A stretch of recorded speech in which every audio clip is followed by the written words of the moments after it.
નમસ્કાર, આપ જોઈ રહ્યા છો ન્યૂઝ 18 ગુજરાતી. હું છું આપની સાથે દીપા શર્મા. મહત્વપૂર્ણ સમાચાર પ્રાપ્ત થઈ રહ્યા છે. મહેસાણાની કડી નગરપાલિકાના પ્રમુખની ચૂંટણી યોજાઈ. આગામી 2.5 વર્ષ માટે ચૂંટણી યોજાઈ. રાજેન્દ્રભાઈ ગજ્જર પ્રમુખ તરીકે બિનહરીફ ચૂંટાયા. ઉપપ્રમુખ તરીકે સ્મિતાબેન હરેશભાઈ પટેલની નિમણૂક. કડી નગરપાલિકાની 36 બેઠકોમાંથી 28 બેઠકો પર ભાજપના ઉમેદવારનો બિનહરીફ વિજેતા થયા છે. ન્યૂઝ 18 ગુજરાતી પર પાલિકાના હોદ્દેદારોની તમામ અપડેટ્સ આપ જોઈ રહ્યા છો. કડીની વાત કરીએ કે જ્યાં નગરપાલિકાના પ્રમુખની ચૂંટણી યોજાઈ અને આગામી 2.5 વર્ષ માટે આ ચૂંટણી યોજાઈ છે. રાજેન્દ્રભાઈ ગજ્જર પ્રમુખ તરીકે બિનહરીફ ચૂંટાયા છે. ઉપપ્રમુખ તરીકે સ્મિતાબેન હરેશભાઈ પટેલની નિમણૂક થઈ છે. કડી નગરપાલિકાની 36 બેઠકોમાંથી 28 બેઠકો ભાજપના ઉમેદવારોનો બિનહરીફ જીત થઈ હતી અને હવે પાલિકાના પ્રમુખ અને ઉપપ્રમુખ મળ્યા છે.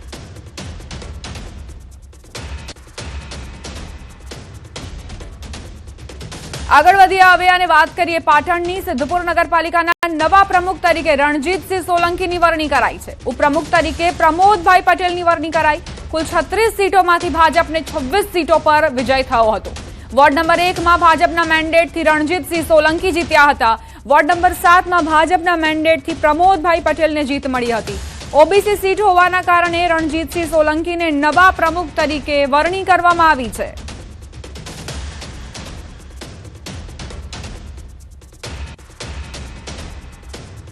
ગીર સોમનાથથી સમાચાર. વેરાવળ પાટણ સંયુક્ત નગરપાલિકાના હોદ્દેદારોની વરણી કરવામાં આવી. પાલિકાના પ્રમુખ તરીકે નરેશભાઈ ગોહેલની, જ્યારે ઉપપ્રમુખ તરીકે હેમીબેન જેઠવાની નિયુક્તિ કરાઈ. કારોબારી ચેરમેન તરીકે ઉદયભાઈ શાહ અને શાસક પક્ષના નેતા તરીકે રીટાબેન તન્નાની પસંદગી કરાઈ છે. જ્યારે દંડક તરીકે જીતેન્દ્ર ઉપાધ્યાયની પસંદગી કરવામાં આવી છે.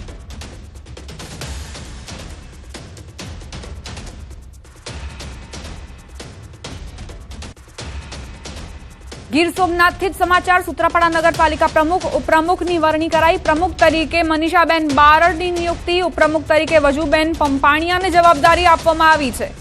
ગીર સોમનાથના સૂત્રાપાડા નગરપાલિકામાં પ્રમુખ તરીકે મનીષાબેન બારડ હવે ફરજો અદા કરશે. ઉપપ્રમુખ તરીકે વેજુબેન પંપાણીયાની વરણી કરાઈ છે.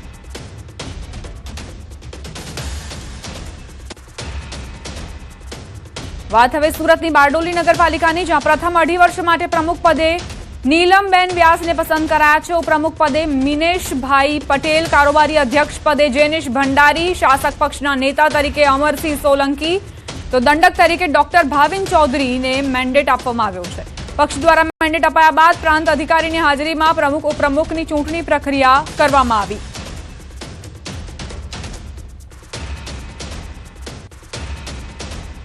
નર્મદાની રાજપીપળા નગરપાલિકામાં પ્રમુખની જાહેરાત કરાઈ છે. ભાજપના શિવાની મહેતાની વરણી કરાઈ છે. પ્રથમવાર ચૂંટણી લડ્યા અને વિજેતા બન્યા. શિક્ષણ ક્ષેત્ર સાથે જોડાયેલા છે અને અગાઉ રાજપીપળા શહેરમાં મહિલા મોરચા પ્રમુખ તરીકે સેવા આપી ચૂક્યા છે. નર્મદામાં ભાજપને રાજપીપળા નગરપાલિકામાં બહુમતી મળી છે. ઉપપ્રમુખ તરીકે ઉત્કર્ષ વસાવાની વરણી કરવામાં આવી છે.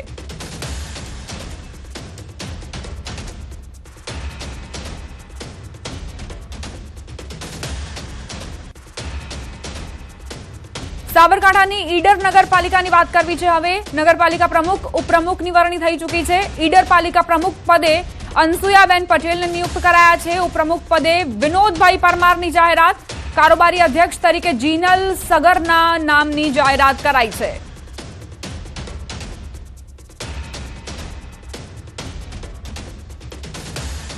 તો સાબરકાંઠામાં આ નિયુક્તિઓ ચાલી રહી છે કે જ્યાં ઈડર પાલિકા પ્રમુખ પદે અનસુયાબેન પટેલ, ઉપપ્રમુખ પદે વિનોદભાઈ પરમારની જાહેરાત, તો કારોબારી અધ્યક્ષની જવાબદારી જીનલ સગરને આપવામાં આવી છે. તેમના નામની જાહેરાત કરવામાં આવી છે. એક બાદ એક પાલિકાના પ્રમુખ અને ઉપપ્રમુખની વરણીના જે નામો છે તે જાણકારી મળી રહી છે. ન્યૂઝ 18 ગુજરાતીએ તમામ જાણકારી તમને આપી રહ્યું છે. ગીર સોમનાથની વાત કરીએ, મહેસાણાની વાત કરીએ, સાબરકાંઠાની વાત કરીએ, અલગ અલગ જે ઝોન છે, અલગ અલગ જિલ્લાઓ છે, જિલ્લા પંચાયત, તાલુકા પંચાયત, નગરપાલિકાઓ, જેમને નવા હોદ્દેદારો મળી રહ્યા છે અને એ જ જાણકારી તમને ન્યૂઝ 18 ગુજરાતી આપી રહ્યું છે. અત્યારે ઈડરથી આ સમાચાર પ્રાપ્ત થઈ રહ્યા છે કે કારોબારી અધ્યક્ષ તરીકે જીનલ સગરની પસંદગી કરાઈ છે.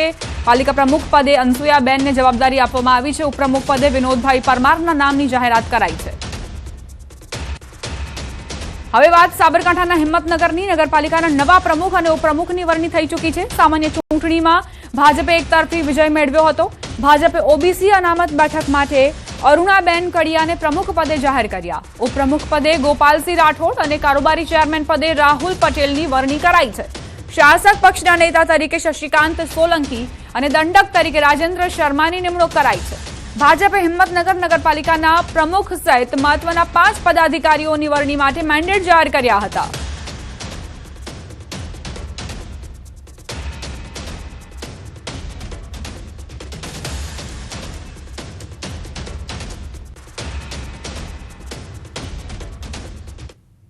સમાચારોમાં આગળ વધીએ. ગુજરાતના 35,000 કેમિસ્ટ આવતીકાલે હડતાળ પર. ગેરકાયદે ઈ ફાર્મસી સામે રાજ્યવ્યાપી વિરોધ પ્રદર્શન. ઓનલાઈન ફાર્મસીના વિરોધમાં ગુજરાતભરના મેડિકલ સ્ટોર્સ બંધ રહેશે. સરકાર પાસે કડક કાર્યવાહી અને નીતિ બદલાવની માંગ કરાઈ રહી છે. ગેરકાયદે ઈ ફાર્મસી, ભારે ડિસ્કાઉન્ટ અને પ્રિસ્ક્રિપ્શન વિના થતા ઓનલાઈન દવાઓના વેચાણ સામે ગુજરાતના 35,000 કેમિસ્ટ અને દેશભરના 12 લાખથી પણ વધુ વેપારીઓ આવતીકાલે રાજ્યવ્યાપી હડતાળ પર ઉતરશે. ઓનલાઈન ફાર્મસીના કારણે નાના કેમિસ્ટના ધંધાને મોટો ફટકો પડી રહ્યો છે, જેને પગલે કેમિસ્ટ એસોસિએશને સરકાર સામે સવાલ ઉઠાવ્યા. આ ઉપરાંત ઓનલાઈન માધ્યમથી થતા ડુપ્લિકેટ અને સ્પુરિયસ દવાઓના વેપાર મુદ્દે એસોસિએશને લોકોના સ્વાસ્થ્યની સુરક્ષાને લઈ સરકાર પાસે કડક કાર્યવાહી અને ઓનલાઈન દવા વેચાણની નીતિમાં બદલાવ લાવવાની માંગ કરી છે.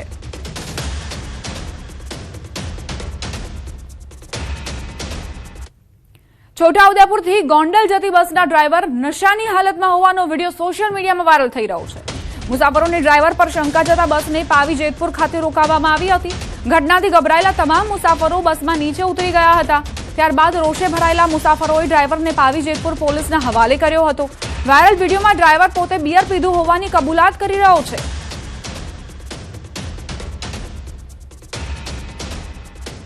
તમે દારૂ પીધેલા છો? દારૂ નથી પીધો, મેં બપોરે બિયર પીધું, ખાલી બપોરે બિયર પીધું. છોટાઉદેપુરથી ગોંડલ તરફ જતી હતી આ બસ અને ડ્રાઈવરને આપ સાંભળી રહ્યા હતા.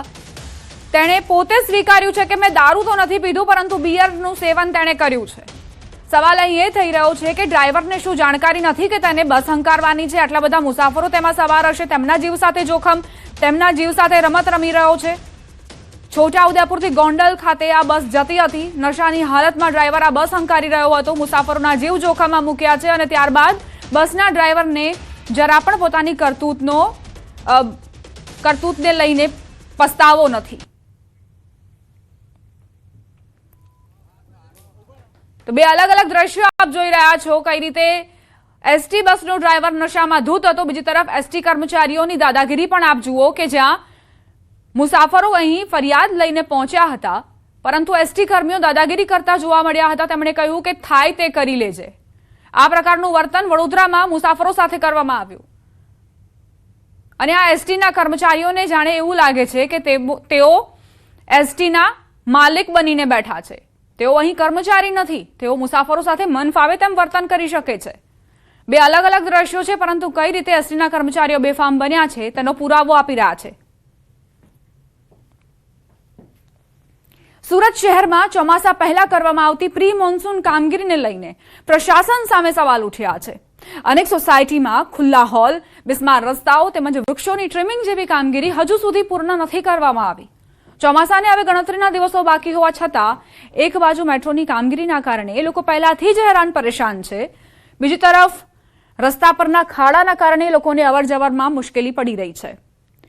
લોકો પરેશાન થઈ રહ્યા છે અને ક્યારે આ સમસ્યાનો નિકાલ થશે તે એક સવાલ. ચોમાસાની ઋતુને ગણતરીના દિવસો બાકી છે ત્યારે સુરત મહાનગરપાલિકાએ પ્રી મોન્સૂનની કામગીરી શરૂ કરી હોય તેવું કાગળ ઉપર બતાવવાનું શરૂ કર્યું છે, પણ અહીંયા તંત્ર સુધરે તેવું લાગતું નથી. પ્રી મોન્સૂનના નામે માત્ર કામગીરી કાગળ ઉપર કરવામાં આવી છે. વૃક્ષોનું ટ્રીમિંગનું કામ કરવામાં નથી આવી, ડ્રેનેજો સાફ કરવામાં નથી આવી અને જે રસ્તાઓ બિસ્માર છે તેને રિપેર કરવામાં નથી આવ્યા. ત્યારે દ્રશ્ય જોઈ શકાય છે સુરતના ચોક બજાર વિસ્તાર છે કે આ વિસ્તારમાંથી દરરોજ હજારો વાહનો પસાર થાય છે. આમ તો સુરતમાં ચાલતા મેટ્રોના કામને લઈને લોકો હેરાન પરેશાન છે, ત્યારે ઇન્ટિરિયર રોડો પર ડ્રેનેજને લઈને મસ્ત મોટા ખાડા ખોદ્યા બાદ તેને પૂર્વનું કામગીરી કરી નથી, જેને લઈને લોકોને આ ખાડા વચ્ચેથી પસાર થવું પડે છે. એટલે કે પ્રી મોન્સૂનના નામે માત્ર કામગીરી કાગળ ઉપર કરવામાં આવી હોય તેવું સ્પષ્ટપણે દેખાઈ રહ્યું છે. સૌથી વધુ હેરાનગતિ છે, મસ્ત મોટા ખાડા છે અને જો વરસાદ પડે તો આ માટીનું પુરાણ થયેલું છે, માટી બેસી જાય, એની ઉપર કાર્પેટની કામગીરી કરવામાં આવતી હોય છે, પણ હજુ સુધી તંત્રએ કામગીરી નથી કરી, જેને લઈને સુરતમાં પ્રી મોન્સૂનની કામગીરી માત્ર કાગળ ઉપર હોય તેવું સ્પષ્ટપણે દેખાઈ રહ્યું છે. ક્યાંક રસ્તાઓ બિસ્માર છે તો ક્યાંક ખાડા પૂરવામાં નથી આવ્યા, તો ક્યાંક ઝાડોનું ટ્રીમિંગ નથી કરવામાં આવ્યું, ક્યાંક ડીપીઓ ખુલ્લી જોવા મળી રહી છે. કેમેરામેન જીગર ગુગલ સાથે કૃતેશ પટેલ, ન્યૂઝ 18 ગુજરાતી, સુરત. ઈંધણ બચાવવા પીએમ મોદીની અપીલને જોરદાર પ્રતિસાદ મળી રહ્યો છે. રાજ્યપાલ આચાર્ય દેવવ્રતજીએ ટ્રેનમાં અને બસમાં મુસાફરી કરી. ગાંધીનગરથી ટ્રેનમાં વડોદરા આવ્યા, વડોદરાથી બસમાં પંચમહાલના કાલોલ ગયા. ઈંધણ બચાવવાની અપીલને લઈને રેલવે અને બસમાં મુસાફરી તેમણે કરી છે. કાલોલ તાલુકાના મલાવ ગામની 2 દિવસની મુલાકાતે છે રાજ્યપાલ આચાર્ય દેવવ્રતજી. મલાવ ગામમાં ગ્રામસભા, સફાઈ અભિયાન, ગૌદોહન, હળ ચલાવવાનું આયોજન છે. મલાવ ગામના ખેડૂતના ઘરે રાત્રિ ભોજન પણ કરવાના છે. આ તરફ રાજ્યપાલ હાલોલ કૃષિ યુનિવર્સિટી ખાતે સાયકલ લઈને પહોંચ્યા હતા. કૃષિ યુનિવર્સિટી ખાતે પદવીદાન સમારોહમાં ભાગ લઈ પ્રાકૃતિક ખેતી ક્ષેત્રે ઉત્કૃષ્ટ કામગીરી કરનાર ખેડૂતો અને અગ્રણીઓને સન્માનિત કરશે.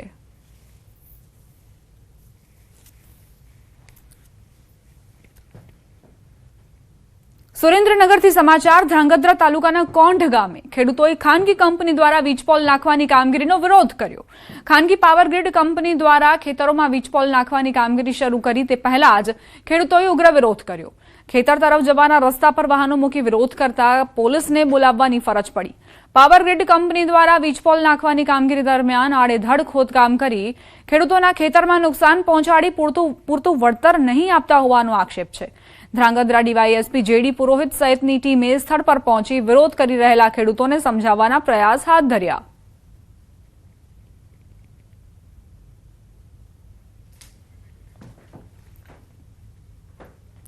અમદાવાદનો બગોદરા ધોળકા હાઈવે 3 દિવસ માટે બંધ કરાયો છે. ધોળકા પાસે આવેલા ખાનપુર રેલવે ફાટક પર મેન્ટેનન્સની કામગીરી ચાલી રહી છે. આ કામને પગલે અમદાવાદ કલેક્ટરે જાહેરનામું બહાર પાડ્યું છે. જાહેરનામા અનુસાર 17 મે થી 19 મે સુધી હાઈવે વાહન વ્યવહાર માટે બંધ રહેશે. હાઈવે બંધ થતા વાહન ચાલકો મુશ્કેલીમાં મુકાયા છે. તંત્ર દ્વારા વૈકલ્પિક માર્ગ તરીકે વટામણ થઈને ધોળકા તરફના રસ્તાનો ઉપયોગ કરવા અપીલ કરાઈ છે. વાહન ચાલકોને મુશ્કેલી ન પડે તે માટે હાલ આ હાઈવે પર પોલીસ બંદોબસ્ત પણ ગોઠવી દેવાયો છે.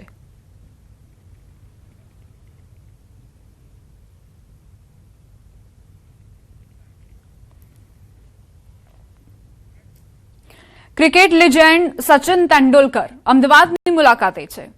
એસઆરટી 10 અલ્ટિવોલ સ્પોર્ટ્સ એકેડમીની સચિન તેંડુલકરે મુલાકાત લીધી. એકેડમીમાં યુવા ખેલાડીઓ, બાળકો અને તેમના માતા પિતા સાથે સંવાદ કર્યો. સચિન તેંડુલકરે ખેલાડીઓને શિખામણ આપી. તૈયારી કરીને જશો તો સફળતા મળશેની વાત કરી. ઘણી વસ્તુઓમાં તમારે સેક્રિફાઈસ કરવું પડશે. દર વખતે તમને જોઈએ તેવું રિઝલ્ટ નહીં મળે. આ જર્નીમાં ઉતાર ચઢાવ આવતા રહેશે, તો માતા પિતાને પણ બાળકો પર પ્રેશર ન નાખવા સલાહ આપી. એસઆરટી 10 અલ્ટિવોલ સ્પોર્ટ્સ એકેડમીની શરૂઆત એસજી રોડ પર આવેલા શંકુસ ફાર્મમાં આ વર્ષના પ્રારંભે થઈ હતી.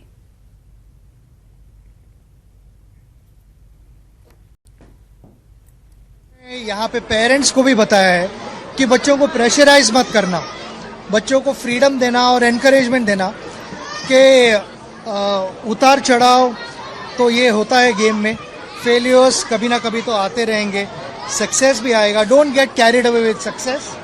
और बच्चे फेल होते हैं तो उन्हें सोल्यूशन दिखाओ, उनको क्वेश्चन मत करो हर बार कि क्यों फेल हो रहे हो. उनको एनकरेजमेंट की ज़रूरत है.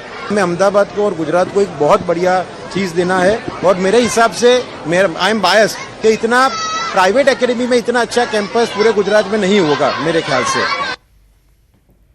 વલસાડમાં આ વર્ષે ભારે ગરમીના કારણે કેરીની સિઝન સામાન્ય સમય કરતા 15 દિવસ વહેલી શરૂ થઈ ગઈ. જોકે ભારે તાપમાનના કારણે કેરીના ફળ નાના રહી જતા ખેડૂતોને મોટું નુકસાન વેઠવવાનો વારો આવ્યો. શરૂઆતમાં કેરીના ભાવ ઊંચા મળતા ખેડૂતોમાં ખુશી જોવા મળી હતી, પરંતુ સિઝન પૂરજોશમાં શરૂ થતાં જ ભાવમાં મોટો ઘટાડો નોંધાયો છે. એક મણ કેરીના ભાવ શરૂઆતમાં 2000 થી 2500 રૂપિયા સુધી પહોંચ્યા હતા, જે હવે ઘટી ગયા છે. બીજી તરફ મુંબઈ માર્કેટમાં રત્નાગીરી, ઉત્તર ભારત અને દક્ષિણ ભારતની કેરી મોટા પ્રમાણમાં આવતા વલસાડની કેરીની માંગ ઓછી જોવા મળી રહી છે.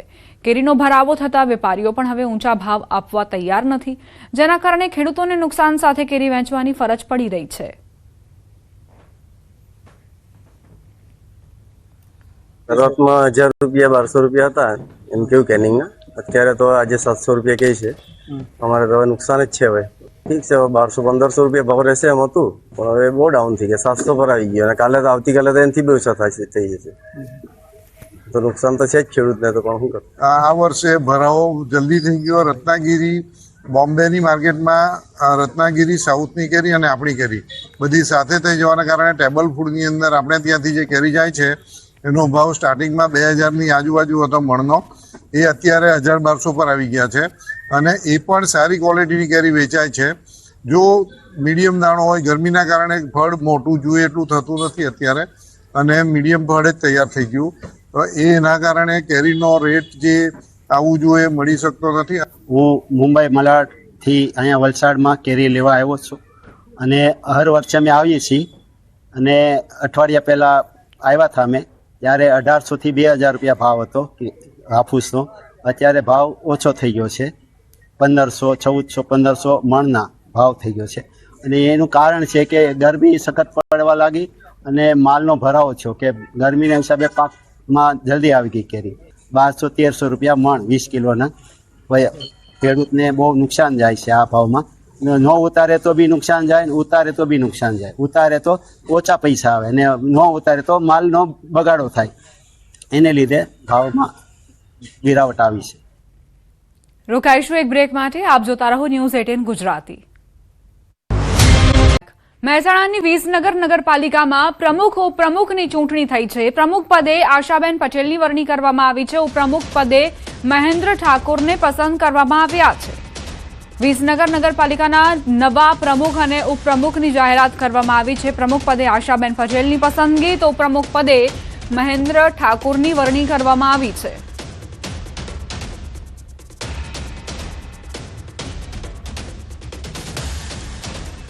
બનાસકાંઠાની ડીસા નગરપાલિકામાં નગરપાલિકા પ્રમુખ અને ઉપપ્રમુખની વરણી થઈ છે. ડીસા પાલિકા પ્રમુખ પદે કૌશિક સાધુ જાહેર કરાયા છે.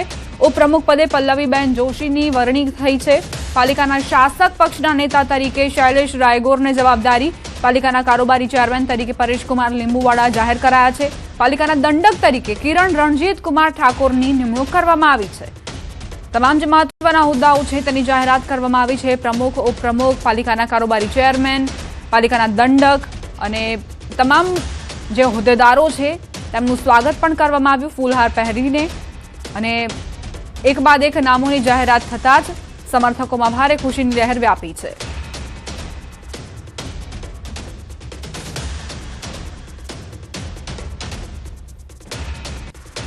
ડીસા બાદ હવે વાત મહેસાણાના વિજાપુર નગરપાલિકાની. પ્રમુખ ઉપપ્રમુખની વરણી કરાઈ છે. પાર્ટી તરફથી કામિનીબેન ભરતભાઈ પટેલને મેન્ડેટ આપી પ્રમુખની વરણી કરાઈ છે. ઉપપ્રમુખ પદે બીનાબેન પ્રિતેશભાઈ પટેલની વરણી કરવામાં આવી છે. પ્રમુખ અને ઉપપ્રમુખના મેન્ડેટ જાહેર કરવામાં આવ્યા છે, જેમાં કામિનીબેન ભરતભાઈ પટેલને પ્રમુખની જવાબદારી અને ઉપપ્રમુખની જવાબદારી બીનાબેન પ્રિતેશભાઈ પટેલ નિભાવશે.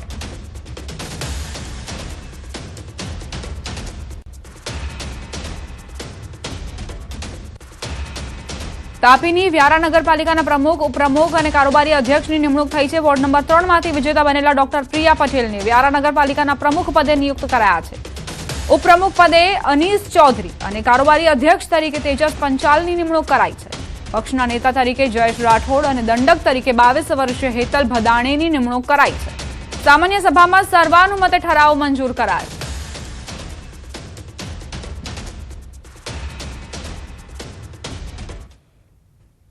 એક રાષ્ટ્ર અને એક ચૂંટણી માટે આજથી 3 દિવસ બેઠક ચાલશે. જોઈન્ટ પાર્લામેન્ટરી કમિટી આજથી 3 દિવસ ગુજરાતમાં બેઠક કરશે. સાંસદ પીપી ચૌધરીના અધ્યક્ષ સ્થાને આ બેઠક મળવાની છે. જોઈન્ટ પાર્લામેન્ટરી કમિટીમાં કુલ 39 સાંસદ સભ્યોનો સમાવેશ કરાયો છે. વિવિધ રાજકીય પાર્ટીના લોકસભાના 27 અને રાજ્યસભાના 12 સભ્યોને સ્થાન અપાયું છે. કમિટીના અધ્યક્ષ પીપી ચૌધરીનું નિવેદન 140 કરોડ દેશવાસીના હિતમાં જ આ બેઠકો થઈ રહી છે. અન્ય રાજ્યમાં ચૂંટણી હોય તો અધિકારીઓ પણ હેરાન થાય છે, કેમ કે જે રાજ્યમાં ચૂંટણી હોય ત્યાંથી બીજા રાજ્યમાંથી અધિકારીઓને બોલાવવામાં આવે છે.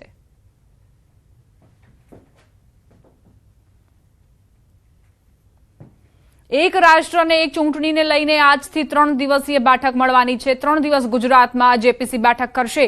જોઈન્ટ પાર્લામેન્ટરી કમિટીમાં કુલ 39 સાંસદ છે જે આ બેઠક કરવાના છે। 140 કરોડ દેશવાસીના હિતમાં આ બેઠકો થઈ રહી છે। અન્ય રાજ્યમાં ચૂંટણી હોય ત્યારે અધિકારીઓ પણ હેરાન પરેશાન થાય છે, કેમ કે જે રાજ્યમાં ચૂંટણી હોય ત્યાં આખો બંદોબસ્ત ગોઠવી દેવામાં આવે છે, બીજા રાજ્યમાંથી અધિકારીઓને બોલાવવામાં આવતા હોય છે। આ પ્રક્રિયા જે જટિલ છે તેને કઈ રીતે સરળ કરવી તે જ આ કમિટીનો ઉદ્દેશ્ય છે અને તેના ભાગરૂપે ગુજરાતમાં 3 દિવસીય આ બેઠક યોજાવા જઈ રહી છે। One nation one election Modi સરકારની પોલિસીમાંથી એક છે અને મેનિફેસ્ટોમાં પણ તેનો સમાવેશ કરવામાં આવ્યો હતો। તેના ઉપર અમલીકરણ થાય તે જ ઉદ્દેશ્ય સાથે આ કમિટી આગળ વધી રહી છે। વાવ થરાદમાં સોશિયલ મીડિયામાં વાયરલ થવા માટે વિડીયો બનાવતા રિક્ષા પલટી ગઈ। જોખમી સ્ટન્ટ કરી રહેલા લોકોના જીવ જોખમમાં મૂકનાર શખ્સને પોલીસે પાઠ ભણાવ્યો। થરાદ પોલીસે જોખમી સ્ટન્ટ કરનાર શખ્સની અટકાયત કરીને વધુ તપાસ હાથ ધરી છે। પોલીસે આવા જોખમી કૃત્યો સામે કડક પગલાં ભરવાની પણ ચેતવણી આપી છે। કઈ રીતે રીલ્સ બનાવવાના ચક્કરમાં રિક્ષા ચાલક જે અન્યોના જીવ પણ જોખમમાં મૂકી રહ્યો છે તેનો આ વિડીયો જે સોશિયલ મીડિયામાં વાયરલ થયો હતો।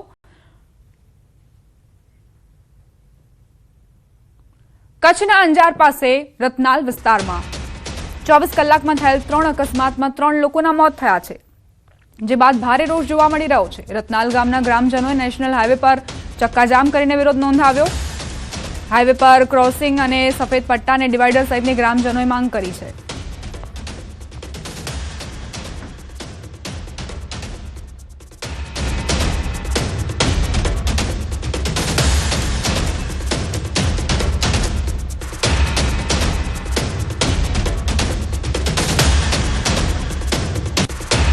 ગ્રામજનો ચેતવણી આપી છે કે જો નેશનલ હાઈવે ઓથોરિટી દ્વારા યોગ્ય પગલાં નહીં લેવામાં આવે તો તેઓ હિટાચી મશીન દ્વારા હાઈવે ખોદી નાખશે। 1100 કરોડના ખર્ચે બનેલો આ હાઈવે શરૂઆતથી જ ખરાબ ગુણવત્તા અને ટોલ વસૂલાતને લઈને ચર્ચામાં છે, વિવાદમાં રહ્યો છે। સંવાદદાતા મેહુલ જોડાઈ ગયા છે વધુ જાણકારી સાથે। મેહુલ, ગ્રામજનોની શું માંગ? જી, ચોક્કસથી વાત કરવામાં આવે તો અંજાર રતનાલ પાસે 24 કલાકમાં 3 જેટલા અકસ્માતોથી 3 લોકોના મોત થવાના કારણે છે તે ગ્રામજનોએ ચક્કાજામ કર્યો હતો। ગ્રામજનોની હાલ માંગ એવી છે કે ક્રોસિંગ બનાવવામાં આવે, સફેદ પટ્ટા બનાવવામાં આવે તેમજ ડિવાઈડર સહિત બનાવવામાં આવે તેવી માંગ કરવામાં આવી રહી છે। જો ગ્રામનો એકી સાથે ભેગા થઈ અને હાઈવે ખોદી નાખશે તેવી પણ છે તે ચીમકી છે તે ઉચ્ચારવામાં આવી છે। 1100 કરોડના ખર્ચે રોડ બન્યો હતો અને હાલ ખરાબ હાલતમાં હોતા ગ્રામજનોમાં ભારે રોષ જોવા મળી રહ્યો છે। આભાર મેહુલ જાણકારી આપવા માટે।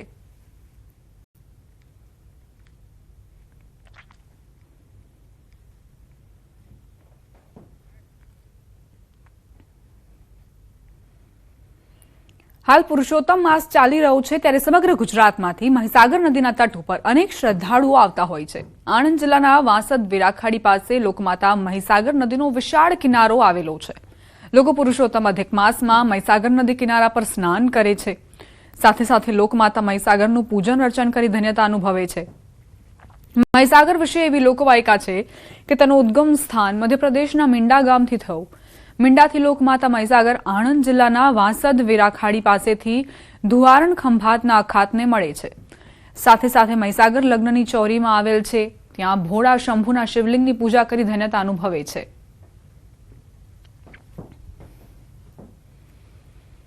આ સાથે જ બુલેટિનમાં અત્યારે બસ આટલું જ। આપ જોતા રહો News 18 ગુજરાતી।